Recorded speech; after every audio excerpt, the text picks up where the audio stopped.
too old to be hyper. I don't follow my brain around the room anymore. I just sit in the lazy boy and watch it. I figured it'd be back eventually. I was singing those songs about heaven, and a lady came up to me the other night. She said, I hope to see you in heaven. I said, well, honey, it's up to you, because I'm going. Not because I'm good, but because Jesus is good. He's going to come get me. We used to sing a song with the vocal band that had a line that says, when I get to heaven, I'll tell King Jesus how I made it over. And I said, I ain't singing that. We have to change that line. I'm like, I can make it over. If you don't come get me, I ain't going. I don't even know where it is. I see me get to heaven. Hey, Jesus, come here. Let me tell you about the trip. Well, I nearly saw him last year. I saw a motorcycle wreck, y'all. At my age. You know, if you have ADD, you shouldn't drive a motorcycle until you first learn to drive a wheelchair, because you're going to need it. I was driving down Shepherd Drive in Houston, Texas, where I live. A friend of mine had called me and said, meet me at the burrito shop.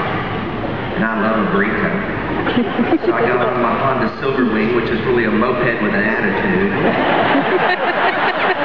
And I was going only a mile. I was only going a mile, so I didn't bother to wear my helmet, because in Texas you don't have to wear your helmet. We have a law down there, you don't have to wear your helmet, because we don't care about our stupid people. And I was only going a mile, so I made about halfway, and somebody cut me off. They came out of Blockbusters excited about their movie. They didn't see me.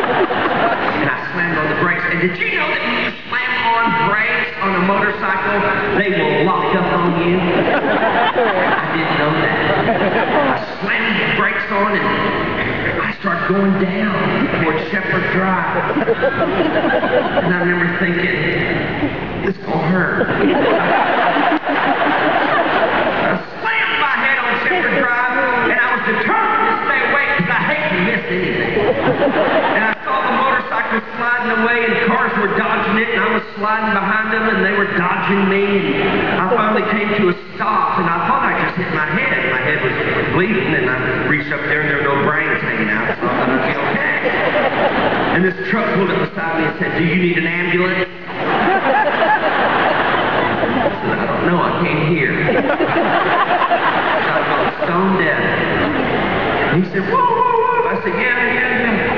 And then I saw some people standing on the side of the road waiting for jobs. And I asked them if they would come help me off the road.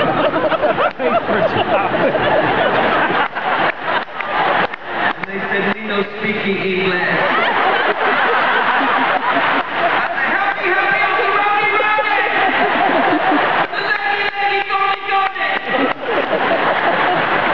They came over like good Samaritans and wrapped their arms around me and picked me up and helped me off the road, and I knew how to say gracias, so I thanked them.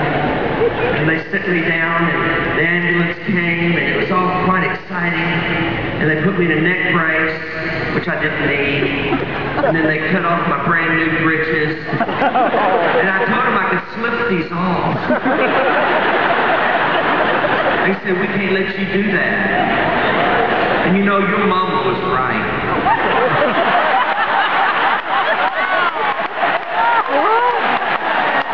Always wear clean underwear.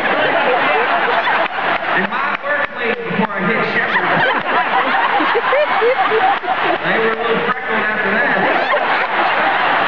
Then they put me in the ambulance. And did you know ambulances have no shocks? You can roll over a quarter and tell if it's heads or tails. And they said, what hospital would you like to go to? And I was feeling every bump, and I said, the nearest one. They got me to the hospital, and when they moved me, y'all, from the ambulance bed to the hospital bed is when the shock was over. I mean, the shock was over. And I'd never known pain like this in my life, and I'm so thankful I'm a Baptist, because I've gone straight to hell if I've been Pentecostal for what I...